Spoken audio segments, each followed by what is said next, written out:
출애굽기 79번째 가나안 문화를 거절하라 두 번째 시간입니다. 타락한 성을 거절하라 라는 소제목을 가지고 오늘 설교를 진행하도록 하겠습니다. 그러니까 오늘 본문이 짐승과 행음하는 자는 반드시 죽일지니라 라는 아주 짧은 본문이거든요. 그런데 여러분들이 오늘 설교를 이해하시기 위해서는 저번주 제가 말씀드린 18, 19, 20절의 이 하나로 묶여져 있는 이 단락이라고 제가 말씀드렸죠. 단락 내에서 오늘의 본문을 이해하는 것이 필요합니다. 사실은 18, 19, 20절은 그냥 한 번 설교해도 상관없는 본문이라고 저는 생각을 해요. 왜냐하면 결국 18, 19, 20절의 이 본문, 그러니까 너는 무당을 직역하자면요, 너는 무당을 살도록 하지 마라, 살려두도록 하지 마라, 그리고 짐승과 같이 누운 자, 이게 짐승과 성관계를 했다라는 그런 은유적인 표현입니다. 확실해요. 그러니까 짐승과 함께 누운 자는 반드시 죽이도록 해라. 조금 더 세졌죠. 살게 하지 마라 해서 죽이도록 해라로. 그리고 마지막 20절에 여호와 외에 다른 신에게 제사를 드리는 자는 멸망시켜라. 헤렘이라고 제가 말씀드렸죠. 그래서 하나님께 바쳐지는 죽음으로서 굉장히 강력한 뉘앙스를 주는 단어로 이렇게 크게 점진적으로 진행되고 있는 본문이라고 제가 말씀을 드렸었어요.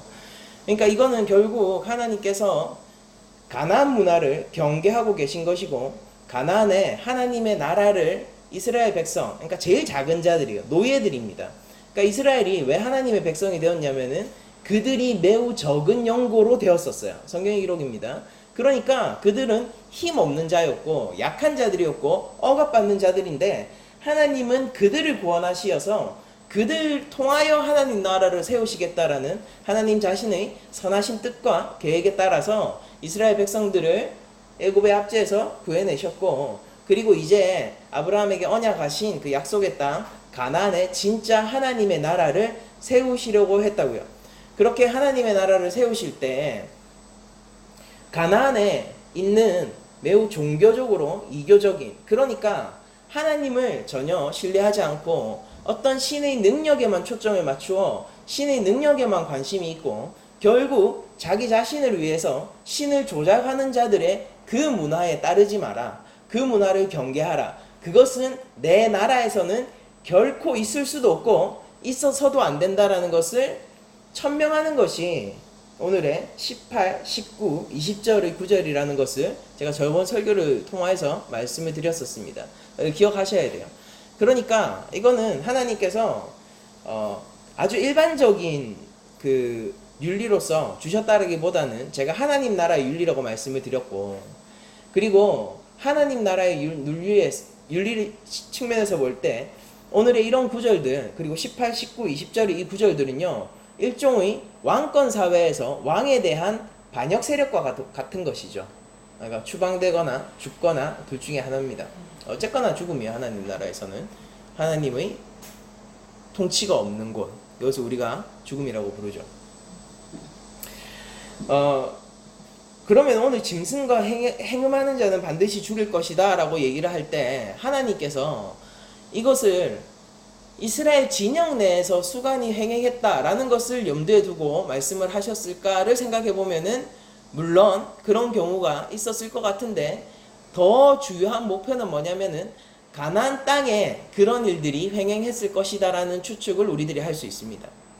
그러니까 실제 고대 이집트의 경우는요, 수간이 제의적인 행위로서 행해졌었습니다.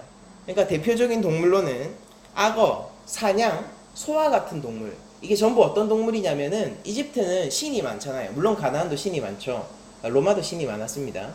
그러니까 그렇게 많은 신들의 신의 아이콘, 신의 현현으로 분류되어 있었고 신성시 여겨지는 동물들이었습니다. 그게 대표적인 게, 이게 실제 그 벽화의 기록이나 아니면은 문서적 기록들이 있는 것입니다. 그러니까 악어, 사냥, 소와 같이 신성하게 여겨지는 신의 아이콘들과 성관계를 맺음으로써 이 제의를 통해서, 이게 제의라고요. 이게 그러니까 종교적인 맥락에서 행해진 수간입니다. 제1을 행함으로써 신의 노여움을 풀고, 목적이었어요. 신의 노여움을 풀고 신과 화해를 요청하는 행위를 했었단 말입니다. 그러니까 이거는 때때로 공개적으로 행해졌었어요. 공개적으로 행해졌고, 왜냐면은 이 신과 지금 화해를 요청했으며 신은 만족했고 우리도 이제 신의 노염에서 벗어났다라는 것을 모든 백성들이 알아야 되잖아요. 그러니까 공공연하게 제의적으로 행해졌었던 수간이 존재했었습니다, 이집트에. 그리고 이것은 신과 인간 사이의 평화 유지를 위한 제사로서 기능하고 있었습니다. 그러니까 이집트에는 그런 문화가 있었어요. 그리고 고대 세계를 보면요, 수간이 단순히 욕정의, 그러니까 우리가 흔히 얘기하는 오늘날 수간을 다룰 때 얘기하는 변태의 성욕이라고 부르는 부분 있잖아요. 그런 부분들이 아니라 제의적 차원에서 동물과의 관계를 맺는 일들이 제법 많이 있었어요. 그러니까 각 문화권마다 그런 일들이 조금씩 발견되는 문화권들이 조금 광범위하게 퍼져 있습니다. 그런데 그 중에서도 고대 근동에는 그런 문화가 더 강했습니다. 그러니까 이집트도 그랬지만은, 여러분들 히타이트라는 제국을 아시죠? 그러니까 히타이트 법전에도 보면은 몇몇 조항에서 수간을 금지하는 조항이 나오거든요. 근데 히타이트 법전에서는 이것을 굉장히 악으로 여겼던 것 같아요. 제가 하나 히타이트 법전의 내용을 이 세 개의 그 조항으로 분류되어 있는 것을 제가 그냥 하나로 엮어서 내용을 설명을 드리겠습니다. 만일 남자가 소나, 그러니까 여기서 남자라고 되어 있어요. 히타이트 법전에서는 남자가 소나 양이나 개나 돼지와 관계를 맺으면은 사형에 처한다라고 되어 있습니다. 그리고 이 소나 양이나 개나 돼지와 관계를 맺는다는 것을 직역하면요, 남자가 개와 함께 악을 행하면이라고 되어 있어요. 그러니까 수간 자체를 굉장히 악한 것으로 히타이트 제국에서는 봤던 거죠. 그러니까 히타이트 제국이 여기 있죠. 그리고 이쯤이 어딥니까? 이스라엘이고 여기가 이집트 정도 되겠죠. 그러니까 같은 고대 근동 문화권 안에서도 수간에 대한 그런 인식들이 혼합되어 있었던 것으로 보여요. 그러니까 히타이트 법전은 기본적으로 수간을 하면은 사형이라는 소리죠. 이거는 사형에 달하는 죄를 저지른 것으로 간주합니다. 다만 이 사람이 살려면은 이 조항이 붙어 있어요. 뒤에 단서 조항이 뭐냐면은, 다만 왕은 그를 죽이거나 살릴 수 있는 권세가 있다라고 되어 있습니다. 그런데 문제는 뭐냐면은 그 사람이 범죄자가 직접 왕 앞으로 나아올 수는 없고 사람들이 왕의 문으로 그를 데려가 줘야 돼요. 그래야지 왕이 그 자리에서 그가 죽음이다, 아니면은 그는 이번에 살아도 된다라고 결정을 내려줄 수가 있는 겁니다. 그러니까 어떻게 취급하는 거예요? 왕은 신성한 존재잖아요. 그러니까 그를 기본적으로 더럽고 부정한 자로 취급하는 것을 저희들이 알 수 있습니다. 그런데 히타이트 법전이 수간에 대해서 이렇게 부정적인 의견을 피력하더라도 이런 부분이 나와요. 뭐냐면은, 그러나 예외적으로는 말이나 노새와의 관계는 처벌을 받지 않는다라고 되어 있어요. 다만 그것은 처벌을 받지 않지만은 그것이 신성한 행위로 여겨졌던 것도 아닌 것 같습니다. 말이나 노새와는 관계를 해도 벌을 받지 않지만은, 다만 이런 남자는 절대 왕을 접견하거나 사제한테 나아갈 수가 없어요. 그러니까 이거를 사제한테 나아갈 수 없다, 혹은 사제직을 자기가 앞으로 사제직을 수행할 수 없다, 사제가 될 수 없다, 이런 식으로도 해석이 가능한데, 아무튼 결코 왕을 접견하거나 사제에게 나아갈 수 없는 부정한 자처럼 취급을 합니다. 근데 왜 다른 모든 수간들이 사형죄에 해당하면서도 굳이 말이나 노새와의 관계는 처벌을 받지 않았는지는 전혀 알려지지 않습니다. 어떤 문화적, 사회적 맥락에서 해석을 해야 하는가, 아니면 이것을 종교적인 맥락에서 해석해야 하는가에 대해서는 어떤 단서도 남아있지 않기 때문에 그저 히타이트 법전은 이랬고, 이것이 고대 근동의 세계의 일부였다라는 것을 제가 지금 소개를 해드리는 거예요. 어쨌거나 고대 근동 안에서는 수간에 대한 법이 따로 마련되어져야 할 만큼 수간이 오늘날보다 훨씬 더 횡행했었고 그것이 부정한 것으로 간주되고 때로는 여러분들 제의적으로 간주된다고 하더라도 수간을 함부로 하면 안 되죠. 그렇지 않습니까? 그럼 수간을 할 수 있는 사람은 제사 자격도 되어야지, 제의적으로 높은 사람이 되어야지, 그 예배를 실제 실행하고 인도하는 사람 정도가 되어야지 신의 아이콘들과 관계를 맺을 수 있을 거 아닙니까? 그러니까 수간이 혐오스럽게 취급되었던, 아니면은 이것이 제의적으로 취급되었던 수간은 일반 사람들이 거의 접근하기 힘든 영역이었던 것으로 보입니다. 그런 고대 근동의 문화에서 가나안 문화는 어땠는가? 저희들이 그걸 알아볼 수 있는 게 구약 성서가 거의 유일합니다. 그러니까 오늘의 본문에서는 그것을 가나안 지방의 피해야 할 문화라고 얘기하고 있지 않지만은 레위기에서는 그것을 명백하게 밝히고 있어요. 18장과 20장 그 두 본문에서 가나안에서 본받지 말아야 하고 그것에서 하나님이 가증스럽게 여기는 일들에 대한 목록으로서 수간이 포함되어 있습니다. 그러니까 가나안에서는 훨씬 더 자유롭게, 이게 가나안이 여러분들 생각해 보세요. 히타이트와 이집트의 중간 정도 되잖아요. 그러니까 만약에 우리가 상상력을 발휘해서, 이건 상상입니다. 상상력을 발휘해서 죄악시 취급되었던 히타이트 문명과 그것이 제의적으로 취급되었던 이집트 문명의 사이에 있었던 가나안 지방은 아마도 그 중간 정도의 형태를 띄었다라고 얘기하면은 훨씬 더 자유로운 수간의 형태가 용인되었거나, 아니면은 이것이 혐오스럽지만 그러나 동시에 제의적으로 취급되었을 가능성도 저희들이 배제할 수가 없는 거죠. 아무튼 성경의 진술에 따르면은 가나안에서 너희들이 특별히 조심해야 될 것의 목록에 항상 수간이 포함되어 있는 것만은 사실입니다. 하나님은 왜 그것을 반드시 죽여야 한다라고 얘기할 만큼, 제가 말씀드렸죠. 하나님의 율법에서 죽여야 한다라고 얘기하는 것은 언제나 당한 예방의 측면을 가지고 있다고요. 왜 하나님은 그것을 강하게 금지시키고 그들이 절대 본받아야 하지 말아야 할 그런 행위로서 지금 오늘의 본문을 규정하고 있는가에 대해서 저희들이 한번 알아봐야 될 것 같습니다.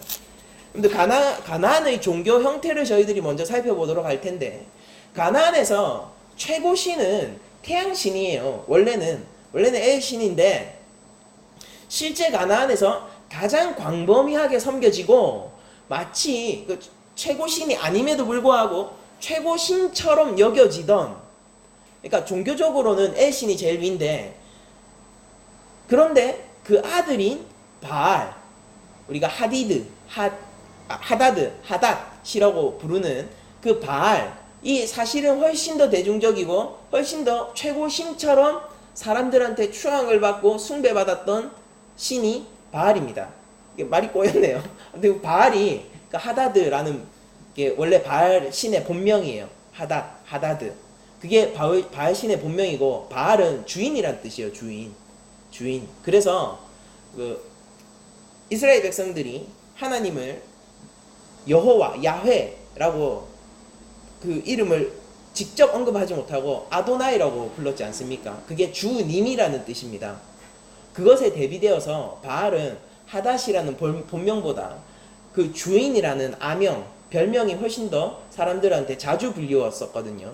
그러니까 바알, 주인 이러면 남편을 부를 때도 바알이라고 할 수 있었고요. 가나안 문명에서는.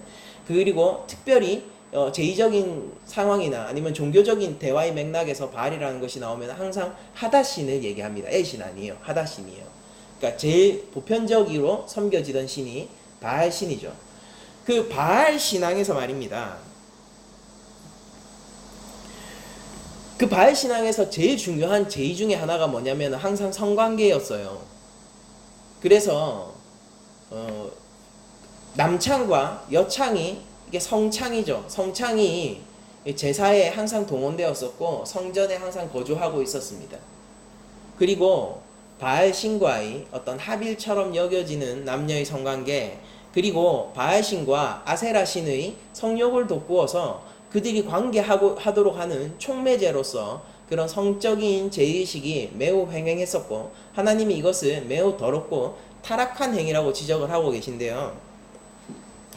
바알의 현현은 소입니다.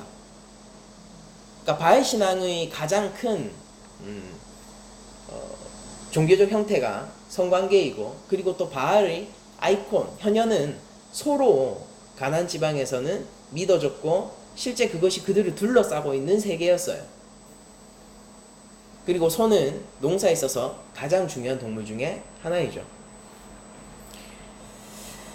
그래서 저는 이런 상상을 한번 해봅니다. 그들이 어쩌면은 제의적으로 소와의 수간이 행해지고 있었을 가능성이 있지 않았을까라는 상상도 해봐요.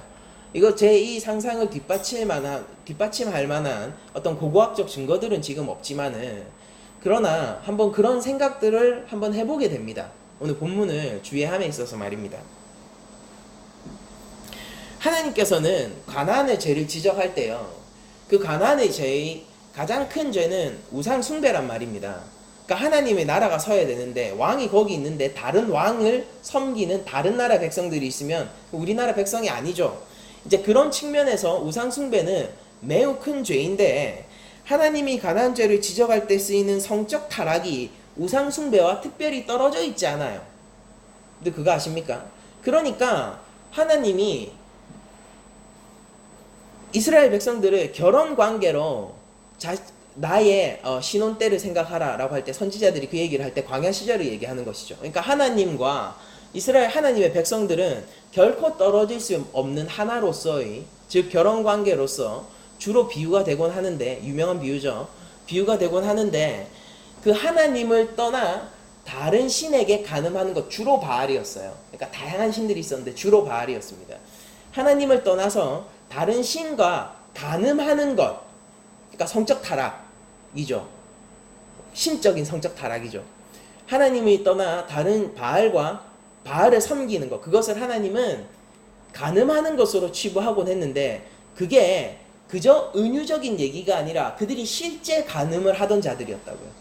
결혼을 했지만은 바알 제사를 드리기 위해서 성찬과 함께 관계를 맺고, 그날은 축제이기 때문에 술을 진탕 마시고, 페스티벌이죠. 그러니까 공인되어진, 오늘날 뭐 섹스파티 이런 얘기를 하는데, 공인되어진 국가적인 섹스파티가 가나안 지방에서는 벌어지고 있었던 겁니다. 그러니까 선지자들이 그 행위를 지적하면서, 그게 누구를 섬기는 행위입니까? 바알 신앙을 섬기는 행위잖아요. 그러니까 그들이 성적 타락과 하나님의 버린 우상 숭배를 따로 떼어놓고 얘기하지 않고, 그것을 은유적으로 얘기할 때 그건 실제이기도 하면서 은유이기도 했었던 방식으로 선지자들이 이스라엘 백성들을 질책하는 장면들이 종종 우리 선지서를 통하여서 바라볼 수가 있습니다. 그러니까 하나님이 가나안 죄를 지적할 때도, 이때도 이미 성적 타락과 우상 숭배를 특별히 따로 떨어뜨리지 않고 있어요. 때로는 동일한 의미로 쓰기도 하고 은유로 쓰기도 하지만은, 언제나 실제적인 성적 타락과 우상 숭배, 그 두 가지 실제적인 죄를 동시에 함의하고 있는 경우가 많습니다. 바알 신앙은 기본적으로 성에 대해서 매우 열려 있었습니다. 그리고 그것은 사람들을 점차적으로 쾌락으로 몰아갔고, 이 즉각적인 쾌락이죠. 즉각적인 쾌락과, 그리고 사람들이 바알 신앙을 벗어나지 못하는 굉장히 중독성 있는 그런 미끼로서 작용했었습니다. 그러니까 바알 신앙이 왜 가나안 지방뿐만이 아니라 매우 고대 근동에서 매우 광범위하게 침투할 수 있었는가를 그렇게 생각해 보면은 그것이 그만큼 원초적이고 강력한 측면이 있었다라는 것이고, 그것이 성적 제의와 매우 밀접하게 연관이 있다는 것을 저희들이 잘 알 수 있거든요. 그런데 그런 가나안을 바라보면서 하나님이 레위기에서도 이 수간을 언급하시는 장면이 있어요. 그러니까 우리가 오늘 출애굽기 본문 외에도 과연 성경 안에서는 수간을 어떻게 다루는지를 다른 본문을 통해서 이 시간 한번 살펴보도록 하겠습니다. 레위기 18장입니다. 18장 3절은 이렇게 시작하고 있습니다. 너희는 너희가 거주하던 애굽 땅의 풍속을 따르지 말며, 그러니까 내가 지금부터 얘기를 할 건데, 그 얘기하는 목록들이 내가 이런 것들을 하지 말라고 금지시키는 그 목적은 뭐냐면, 너희가 애굽에서 벗어나서 내 백성이 되고, 그리고 이렇게 이어서 하나님이 말씀하세요. 내가 너희를 인도할 가나안 땅의 풍속과 규례도 행하지 말고 라고 말씀하시면서 애굽에서 벗어나고 너는 가나안에도 향후 물들지 말고 하나님 백성으로서의 정체성을 지키기 위해서 금지해야 될 것을 내가 알려주겠다라는 측면에서 하나님이 얘기하세요. 너희는 내 법도를 따르며 내 규례를 지켜 그대로 행하라. 나는 너희의 하나님 여호와이니라. 너희는 내 규례와 법도를 지키라. 사람이 이를 행하면 그로 말미암아 살리라. 나는 여호와이니라. 그러니까 하나님이 자신의 이름을 직접 말끝마다 붙이는 것은 굉장히 강력한 규범이란 뜻입니다. 그러면서 쭉 뭐가 나오냐면 성과 관련된 금지 조항이 나와요. 하나님이 근데 분명히 뭘 얘기하셨습니까? 내 법도와 내 규례를 지키고 네가 내 백성으로서 서라라고 얘기하면서 애굽과 가나안에서 근절해야 할 가장 큰 그리고 가장 원초적이고 그들을 사로잡을 만한, 하나님이 보실 때 이스라엘이 혹하고 저거 정말 좋네라고 빠질만하고 굉장히 전염성이 강하게 이스라엘 진영 내로 들어올 만한 것들이 목록으로 성과 관련되어 있는 가나안의 못된 풍습들을 얘기해 주신다고요. 그 금지 조항에는 근친상간도 들어있고 한 여인과 그 친족이 되는 여인, 그러니까 여인과 그 딸을 동시에 취해버리는 뭐 그런 것들 있지 않습니까? 그 여인과 그 여인이 친족되는 여인을 동시에 취하는 것에 대한 금지도 들어있고요. 그리고 월경하는 여인과의 동침 금지도 나오고요. 간음의 금지도 나오고, 이웃의 아내를 범하지 말라는 건요. 간음의 금지 계명도 나오고, 이어서 재밌는 건 뭐냐면 성과 관련이 전혀 없어 보이고 다소 뜬금없어 보이지만은 몰렉에게 자녀를 제물로 바치지 말 것, 인신공양이 있었어요, 가나안 지방에는. 그래서 자녀를 불에 바쳤다고요. 불을 통과하게 했다고요.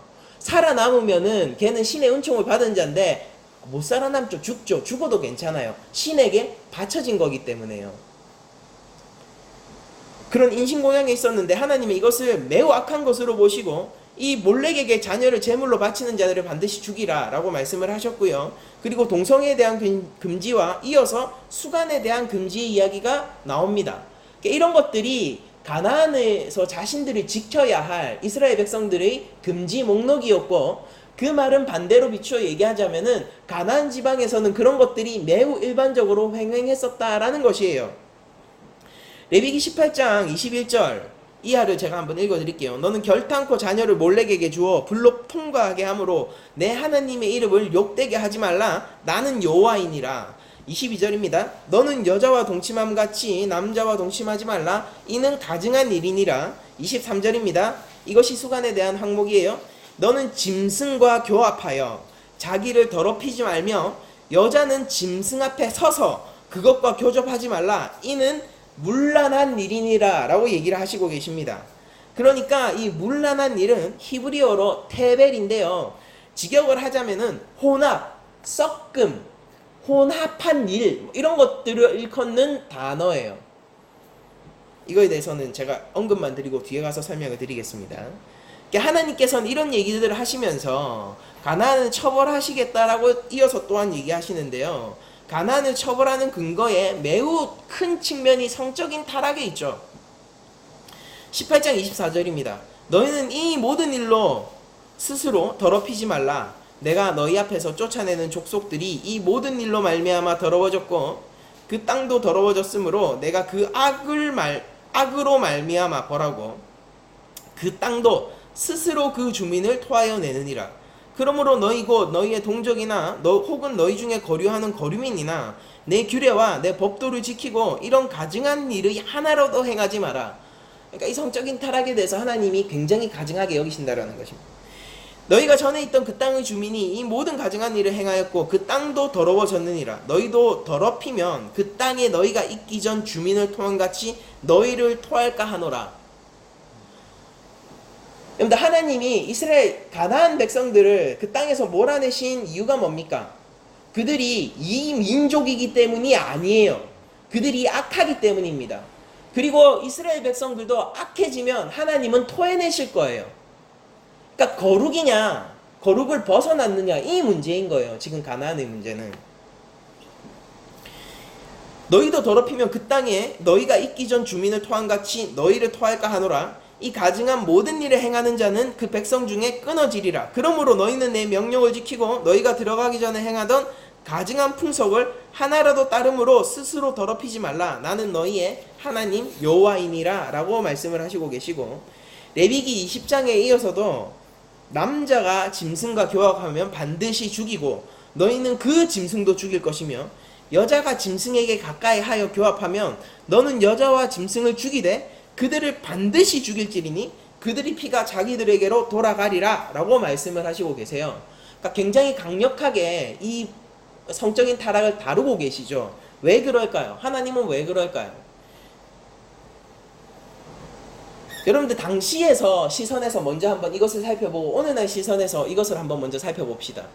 근데 당시 고대 근동의 사회를 생각하면서, 그 문화권을 생각하면서 짐승과의 교합이 가지고 있는 문제는, 그러니까 오늘날 생각하듯이 단순한 것이 아니라 성적인 타락의 직선적인 형태에서 다룰 수 있는 것이 아니라, 먼저 첫 번째로 그것은 잘못된 형태의 제사라는 것을 저희가 알 수 있습니다. 그러니까 적어도 고대 근동에는 신의 아이콘들과 관계를 맺음으로써 제의를 드렸던 문화가 반드시 존재했었다고요. 확실하게. 반드시라고 얘기하면 잘못된 거죠. 확실하게 그것이 존재했었단 말입니다. 그러니까 수가는 잘못된 형태의 하나님에 대한 배반으로서 먼저 우리들이 이해할 수 있어요. 그러니까 잘못된 형태로 제사를 드리는데 이 짐승을 하나님이라고 부르면은 하나님을 어떻게 하는 겁니까? 여러분들 오늘도 그런 일들이 벌어지고 있죠. 그러니까 이것이 짐승, 여러분들 잘 생각해 보세요. 짐승은 무엇입니까? 짐승은 그냥 짐승이에요? 그게 아니라 이게 능력이잖아요. 짐승은 능력이고 힘이지 않습니까? 어떤 힘? 나한테 신의 축복을 가져다 줄 통로잖아요. 오늘날 사회에서 이 짐승의 역할, 고대 근동에서 신의 아이콘으로서의 짐승의 역할을 한 또 다른 짐승이 있어요. 그게 뭡니까? 돈이지 않습니까? 신적 능력을 가진 존재가, 물건이, 그 힘을 가진 뭔가가 오늘날 사회에서 존재한다면은 그건 돈이잖아요. 그런데 하나님은 짐승을, 하나님이 동물을 창조하실 때는 그것을 그 모양과 형상대로 매우 하나님이 흡족할 만큼 아름답게 창조하셨어요.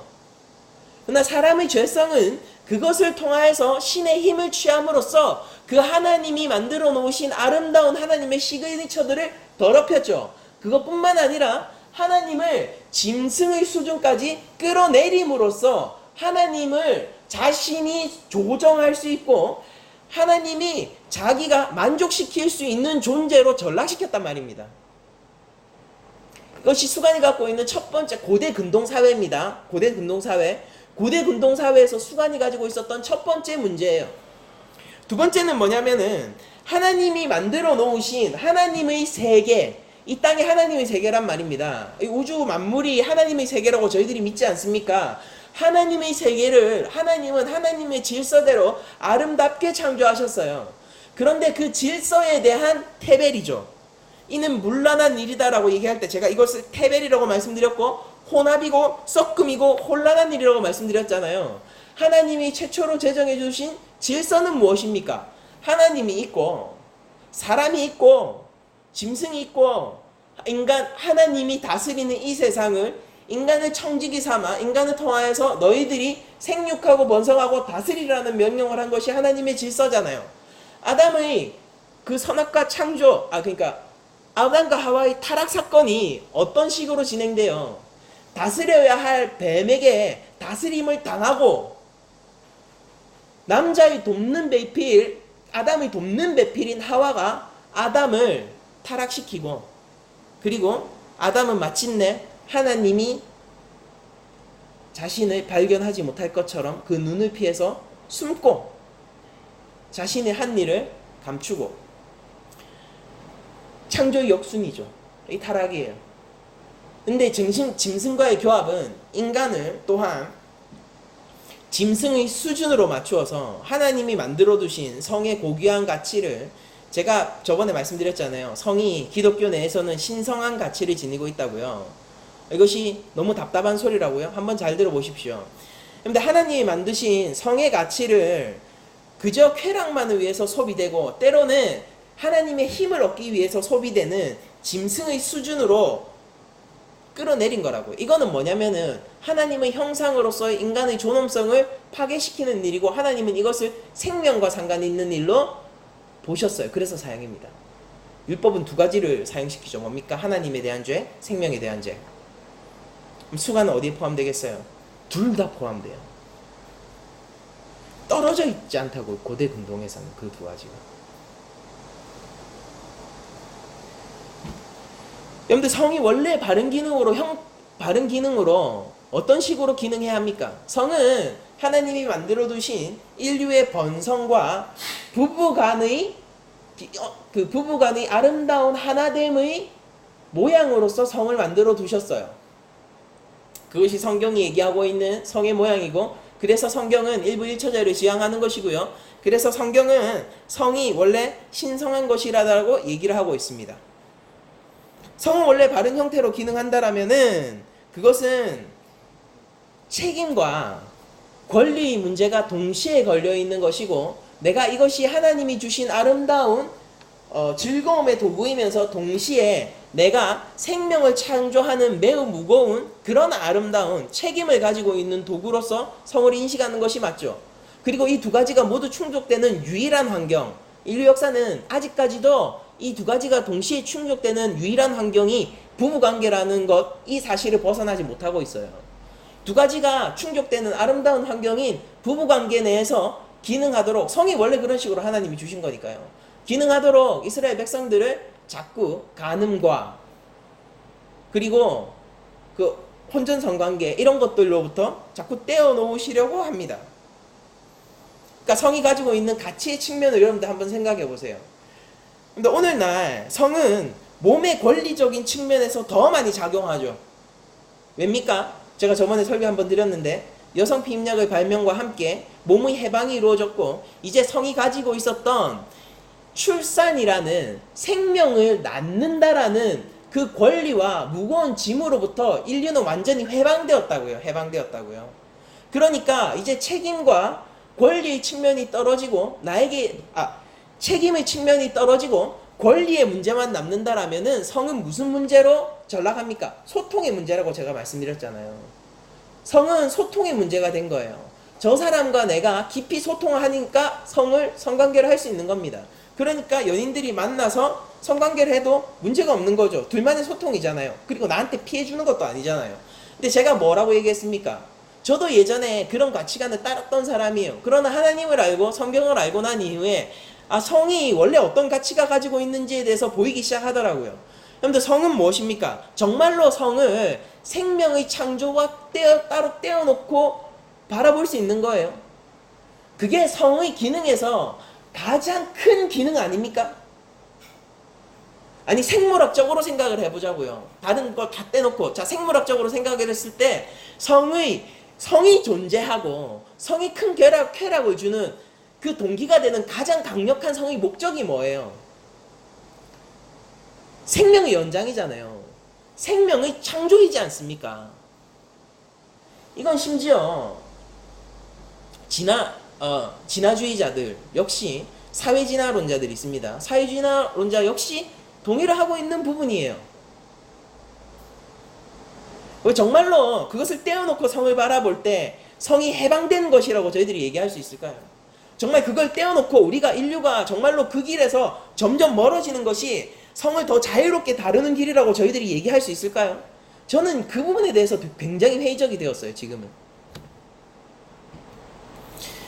여러분들, 수간이 고대 근동에서 횡행하면서 일반인들도 암암리에 그런 것들, 자기가 사제가 아님에도 불구하고, 이집트에서 말입니다. 사제가 아님에도 불구하고 그런 일들을 암암리에 행했던 이유가 뭐냐면은요, 그 성은 나에게 온전히 좋은 것만 주지 내가 책임질 게 하나도 없는 성이거든요. 나에게 쾌락을 줘요. 그리고 이것이 신의 아이콘으로서의 하빌이기 때문에 신의 화해를 나한테 가져다 줘요. 그러니까 나는 장사도 잘 됐고, 나는 이번에 농사도 풍년이 될 거예요. 그리고 여기에는 어떠한 책임도 따르지 않습니다. 하나님은 이 부분을 지적하시고 싶은 거예요. 너는 성을 내가 원래 만들어둔 아름다운 생명의 창조, 내가 창조의 도구로서 너희들이 내 창조의 일에 함께 협력하는 자들로서 내가 만들어 놨는데 너희들은 무슨 일을 하고 있느냐? 생명을 어떻게 다루고 있느냐의 문제인 거예요. 하나님 입장에서는 생명을 어떻게 다루고 있는가를 하나님께서 지금 지적하시고 계신 것이라고요. 여러분들, 성은 큰 쾌락을 가져다 줍니다. 그리고 매우 직관적이고, 남성의 입장에서 얘기를 한번 해볼게요. 전 남자니까 여자 마음 잘 모르겠어요. 근데 남성의 입장에서 성은 굉장히 직관적이고 굉장히 원초적이고요, 강력한 쾌락을 가지고 있어요. 그래서 더 중독되기 쉽죠. 그런데 부부 간의 관계에서 이것이 올바르게 기능할 때는요, 정말 아름다운 것이라는 것을 저는 결혼을 하고 나서 깨닫고 있어요. 성이라는 것이, 정말 자유로운 성이라는 것이 무엇일까를 생각을 한번 해보는 거예요. 여러분들, 성을 통하여서 많은 사람들의 삶이 망가지는 것을 저는 봤습니다. 실제 목격하고, 오늘날 목격하고 있는 일이잖아요. 성을 추구하는 사람들, 이 성을 예배하는 자세거든요. 주로 남성에서 주로 나타나죠. 성을 예배하는 자세를 가진 사람들은 어떻게 됩니까? 많은 여인들과 되도록 많이 관계를 맺으려고 하고 그것을 자신의 훈장 혹은 자랑으로 삼죠. 그런 사람들은 진짜 여자를 얻지 못하지 않습니까? 맞죠? 왜요? 그 사람은 이미 각인이 되어 있어요. 여성을 도구화하는 것에 각인이 되어 있다고요. 여성을 성적 대상으로 취급하고 자신의 만족을 위해서 이용하는 것, 그것으로 몸이 각인이 되고 나의 두뇌가 그런 식으로 회전하게 이미 길이 나버려서 그 앵커링이라고 부릅니다. 심리학적 용어로. 배가 닻을 딱 내리면 어떻게 됩니까? 이게 앵커잖아요. 배 닷. 그 닷을 딱 내리면 어떻게 됩니까? 그 주변을 떠나지 못하죠. 자기 스스로가 자기의 마음을 여성을 도구화하는 것으로 앵커링 한 거예요. 닷을 딱 내려버렸습니다. 거기서 벗어날 수 있냐고요? 한 번 그렇게 된 사람은 벗어날 수 없어요. 성으로부터 정말로 자유한 사람입니까? 여성의 경우는 어떨까요? 여성 같은 경우에 신체의 자유를 얻고 출산으로부터 자신을 완전히 분리할 수 있게 되어서 성을 도구화하고 자신 역시 쾌락과 소통의 도구로서 전락시킨 사람들은요, 성이 주는 진정한 가치와 기쁨에 대해서 알지 못하는 자가 돼요. 성은 무엇까지 포함하고 있습니까? 내 자녀를 포함하고 있고요. 내 자녀가 바르게 자라나야 할 내 가정을 포함하고 있는 거예요. 인류가 언제부터 출산의 문제에서, 성을 출산의 문제에서 떼어놓고 생각할 수 있었습니까? 100년이 됐을까요? 아직 100년도 안 됐어요. 근데 이게 정말 성의 혁명이고 해방입니까? 성을 올바르게 다루는 일일까요? 모르겠어요. 그러나 저는 회의적이에요. 말씀했다. 어쨌거나 여러분들 적어도 이것만은 인정하셔야 돼요. 성이 가장 아름다운 공간은 부부간의 관계지 않습니까? 그것만은 확실하잖아요, 우리가.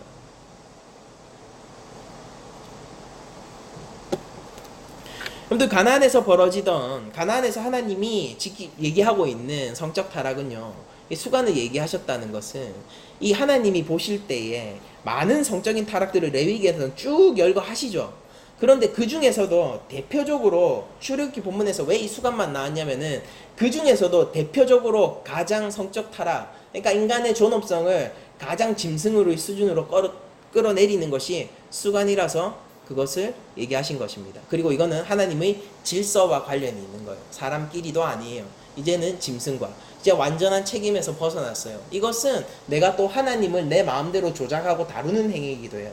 근데 하나님 입장에서 보실 때 이걸만큼 사람의 성적 타락이 될 수 있는 부분이 어디에 있을까요? 근데 오늘날 의미에서 이 고대 근동에 있었던 성적 타락과 예배 혼합의 문제를 한번 다뤄보기로 합니다. 고대 근동 사회예요. 제가 지금까지 말씀해드렸던 거는 그렇습니다. 고대 근동 사회에서는 그랬어요. 근데 오늘날은 수간이 지탄을 받는 대상이죠. 저는 많은 사람들이 수간에 대해서 열려있지 않다라고 생각하고 그건 바른 일이라고 생각해요. 그거는 원래 혐오를 불러일으키죠, 우리한테. 심지어 우리가 뭐 동성애 논쟁 이런 것들을 하잖아요. 그래서 뭐 저희의 얘기가 아니라 행해지고 있는 논쟁을 제가 소개를 해드리자면요, 동성애, 그러니까 다양한 성의 행태를 표준적인 성의 행태가 아니라 다양한 성의 형태를 인정하게 되면은 그럼 수관도 인정해야 되는가? 뭐 이런 논의들이 있어요. 그러니까 동성애를 인정한다. 그리고 다양한 형태의 뭐 이 젠더 논쟁과 관련이 있는 건데 다양한 형태의 성관계의 모든 행태를 용인한다라고 할 때 그러면은 수관 역시 그 다양한 성관계의 대상에 포함되어야 하는가에 대한 논의가 있어요. 그런데 이 부분에 대해서 주류적인 입장은 뭐냐면은 급진적인 입장은 포함될 수 있다라고 얘기하는 것이고요. 누구한테 피해를 주느냐 뭐 이렇게 얘기하고 동물 역시 그것으로 기뻐한다면은 상호 동의가 된다면 이런 뜻이에요. 동물도 그것으로 만족하고 기뻐한다면 할 수 있는 거 아니냐? 뭐 이런 식으로 얘기를 하는데 대부분은 뭐라고 얘기하느냐면은 그건 인간의 존엄성을 떨어뜨리는 일이므로 우리는 사람과 사람 간의 성관계에 대한 용인을 하는 것이지 짐승 간의 성관계를 우리가 용인하는 차원에서 얘기하는 건 아니다라고 얘기하면서 성의 다양화를 지키려고 해요. 근데 그게 메인스트림의 입장입니다. 그러니까 오늘날에도 수간이라는 것은 조금 혼란스러운 일로 저희들한테 받아들여지고 있죠.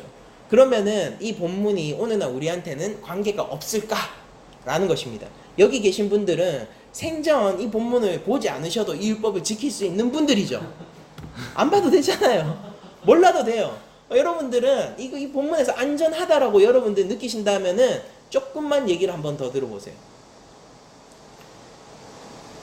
여러분들 현대에 가지고 있는 성은 예배적 지향성을 가지고 있어요. 이게 성의 문제거든요. 타락한 성의 대표적으로 가장 타락할 수 있는 하나님을 짐승의 수준으로 끌어내리고 자신 역시 짐승의 수준으로 끌어내릴 수 있는 가장 타락한 성의 형태로서 이 수간을 얘기하고 있는 것인데 오늘 본문이 얘기하고 있는 것은 가나안 지방의 타락한 성적 문화 전체를 얘기하는 것이고 이것을 또한 예배의 문화와 접합해서 얘기하는 것이라고 저는 믿습니다. 왜냐하면 저는 18, 19, 20절이 모두 종교적인 영역에서 하나님이 얘기하시는 것이 아닐까라는 추측을 하거든요. 그렇게 추측을 하고 있습니다. 그 실제 성적 타락은 구약에서 하나님에 대한 반역과 우상 숭배로서 보여지고 있고 바알 신앙 역시 실제 그러니까요. 가능해야지 바알 신앙을 유지할 수 있어요, 여러분들.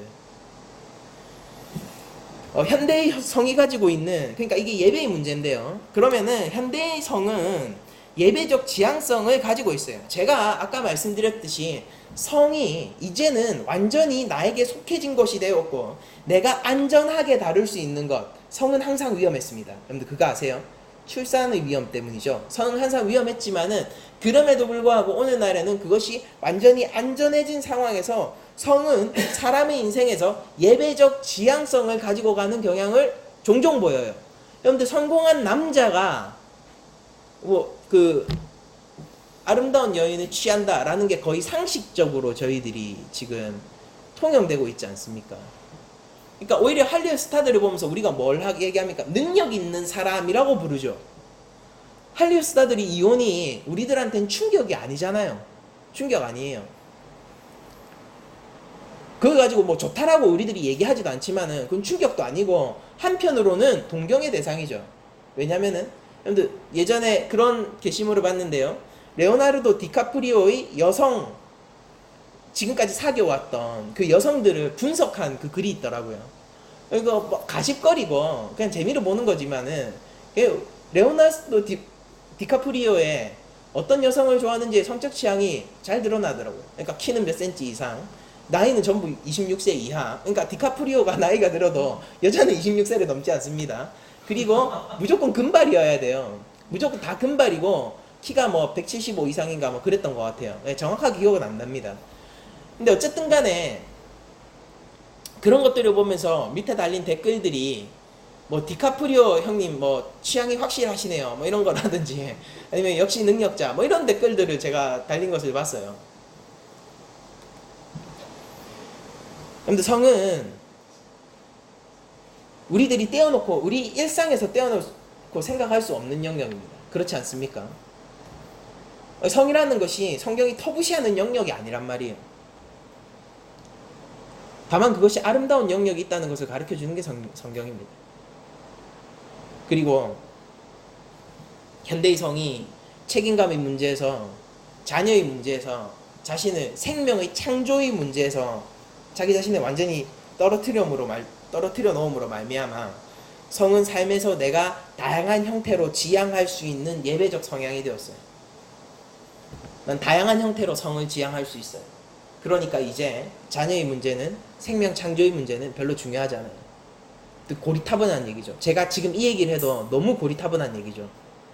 젊은 사람들이 어떻게 받아들일까요? 이 성의 문제에 대해서 몸의 해방을 얘기하는 사람들이 지금 제 얘기를 어떻게 받아들일까요? 전 너무 잘 알고 있어요. 저도 거기에 속해 있었어요, 과거에. 그렇다라고 믿었어요.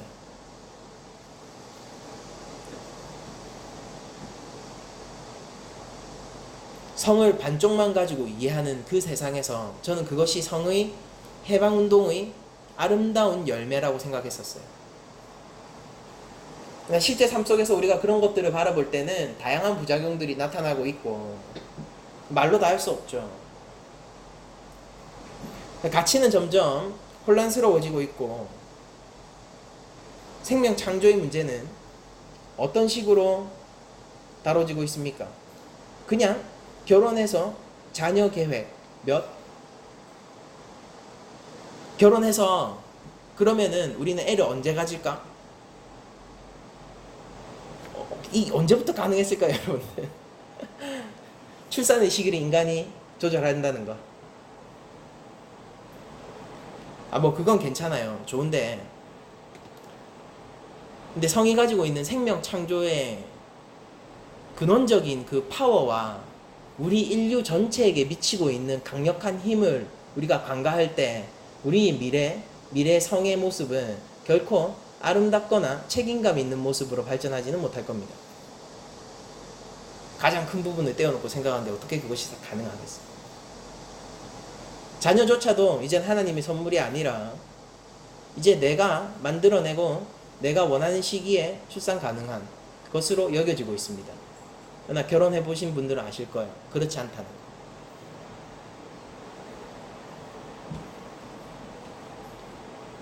현대의 성은 자신이 추구할 수 있는 지향성이 되었지만은 그것이 내 삶을 만들어가는 어떤 모양이 되었지만은 근데 그래도 적어도 이건 인정해야 될 거 아닙니까? 성은 부부간에서 가장 아름답잖아요. 성이 가장 최대한의 기능을 발휘하고도 저주받지 않는 공간은 부부관계밖에 없지 않습니까? 미혼모들이 왜 고통받습니까? 그들에게 정상적인 결혼과 남편이 있었더라도 고통을 받았을까요? 그 자녀가 자기한테 저주가 됐을까요? 그 자녀를 안고 살아가는 세월이 그렇게 고통스러울까요? 기독교 공동체가 미혼모 문제에 있어서 적극적인 공동체 중에 하나라는 건 우연이 아니에요.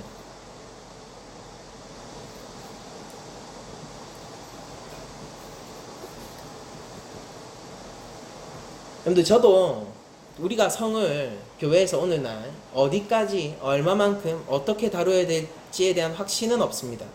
그러나 오늘 이 설교를 통하여서 여러분들이 어쨌거나 하나님이 만들어주신 성의 원래적인 기능과 그 성이 가장 아름다운 형태를 가질 수 있음을 그 가능성 여러분들이 절대 무시하지 않으셨으면 좋겠고 그것이 존재한다는 것을 아셨으면 좋겠습니다. 현대의 성은 지향성의 문제이고 예배의 문제가 되었지만은 그러나 여러분들은 하나님의 자녀이므로 여러분들이 교회시라면요 예수를 따르는 제자시라면요 성경의 말씀에 따라 성을 가치 있고 아름답고 오늘날 잃어버린 신성한 성의 가치를 회복시키는 여러분들이 되셨으면 좋겠어요. 그것은 생명 창조의 문제예요. 내가 생명 창조하느냐 아니냐의 문제입니다. 그리고 그렇게 되었을 때 아름다운 형태로서의 성으로서 자녀를 가지게 되거나 그 자녀를 키우게 될 때 이 부부간의 열매가 무엇인지를 저희들은 알게 될 것이고 그것이 얼마나 아름다운 것이고 때로는 내 생명보다 귀한 것이라는 것을 알게 될 겁니다. 성이 줄 수 있는 최대의 열매는 그런 거예요. 저는 제 아들 아민이가 제 아들이라서 너무 좋습니다. 제 아들 아민이가 다른 집에 태어났으면은 저랑 상관없겠죠. 그런데 하나님이 아민이를 저한테 주셔서 너무 감사해요. 그 때로는 상상을 해봅니다. 아민이가 뭐 눈을 잃게 되거나 아니면은 무슨 심장을 이식하게 되는데 유일한 방법이 나뿐이다라고 얘기하면은 나는 기꺼이 줄 것 같아요. 그 때로는 내 생명보다 귀한 게 내 아들로 느껴지거든요. 근데 그렇게 아름다운 이유는 제 아내와의 자녀이기 때문이에요. 그리고 그 아이가 이 생명보다 귀한 내 아이, 그 단순한 오르가즘 이런 것들과는 차원이 다릅니다, 여러분들. 이 생명보다 귀한 내 아이가 나에게 하나님의 선물로서 올 수 있었던 유일한 통로, 다른 통로 없었습니다. 유일한 통로가 제 아내와의 성이었다는 것을 저는 지금도 잊지 않고 있어요. 정말 아름다운 것이라고, 신성한 것이라고 누가 얘기하지 않을 수 없겠습니다. 부모의 사랑이 신성한 것이라면요, 자녀를 출산하게 되고 생명을 만든 성 역시 신성한 거예요. 여러분들, 말씀을 마무리하겠습니다. 여러분들, 현대 사회가 가지고 있는, 성이 가지고 있는 어떤 예배적 지향성들에서 벗어나십시오. 그리고 바른 성관념을 가지고 하나님이 아름답게 생명을 창조하시기를 원하는 그 방식을 따라서 가정과 부부의 관계 안에서 그런 것들을 다루시기를 원하고, 또한 그런 성에 대한 권리의 문제를 너무 강조하기보다는 우리가 균형 있게 권리와 책임의 문제를 모두 다루는 것이 성도로서 가야 할 길이라고 저는 생각합니다.